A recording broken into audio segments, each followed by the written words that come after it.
हाँ तो dear, welcome back to rise study. और आज की इस वीडियो में हम बात करेंगे आप लोगों के साथ। वो प्रश्न रहेगा आपका, कार्बन 14 विधि से आप क्या समझते हैं। अगर क्लास 12th हिस्ट्री का बात किया जाए बहुआ, तो ये अत्यंत महत्वपूर्ण है। ठीक है, इसलिए हम बात कर रहे हैं जो कार्बन 14 विधि क्या है, या कार्बन 14 विधि से जो है आप क्या समझते हैं। तो चलिए देखते हैं। कह रहा है, तिथि निर्धारण के वैज्ञानिक विधि को कार्बन 14 विधि कहा जाता है। यानी कि कोई वस्तु जो है कितना वर्ष पुराना है, ठीक है, वो अगर वैज्ञानिक विधि से मापा जाएगा, यानी कि उसका वैज्ञानिक विधि से पता लगाया जाएगा, ठीक है, तो वो क्या कहलाएगा, कार्बन 14 विधि कहलाएगा।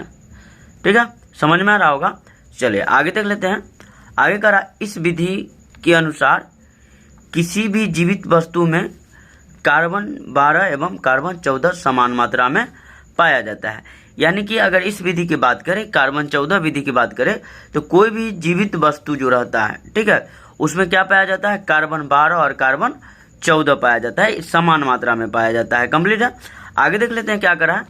मृत्यु अथवा विनाश की अवस्था में C12 तो स्थिर रहता है, लेकिन C14 यानी कि C12 मतलब क्या, कार्बन 12 यानी कि कार्बन 12 और कार्बन 14 क्या होता है, यानी कि जब कोई वस्तु का विनाश हो जाता है ना, तो कार्बन 12 जो होता है क्या रहता है, स्थिर रहता है, मतलब उसमें अवेलेबल रहता है। लेकिन जो कार्बन 14 है वो निरंतर क्या होने लगता है, क्षय होने लगता है, मतलब धीरे धीरे कार्बन 14 जो है समाप्त होने लगता है। चलिए देख लेते हैं आगे क्या करा। जिस पदार्थ में कार्बन 14 की मात्रा जितनी कम होती है वह उतना ही प्राचीनतम माना जाता है। अब देखिए, जिस पदार्थ में कार्बन 14 की मात्रा जितना ज़्यादा कम होगा, ठीक है, वो वस्तु जो है उतना ही ज़्यादा पुराना माना जाएगा। कंप्लीट है ना।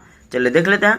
पदार्थों में C14 की क्षय की प्रक्रिया में रेडियोधर्मिता कहा जाता है, मतलब कि को है, यानी कि कार्बन जो कोई भी पदार्थ है उसमें कार्बन 14 की क्षय की जो प्रक्रिया होती है उसको क्या कहा जाता है, रेडियोधर्मिता कहा जाता है।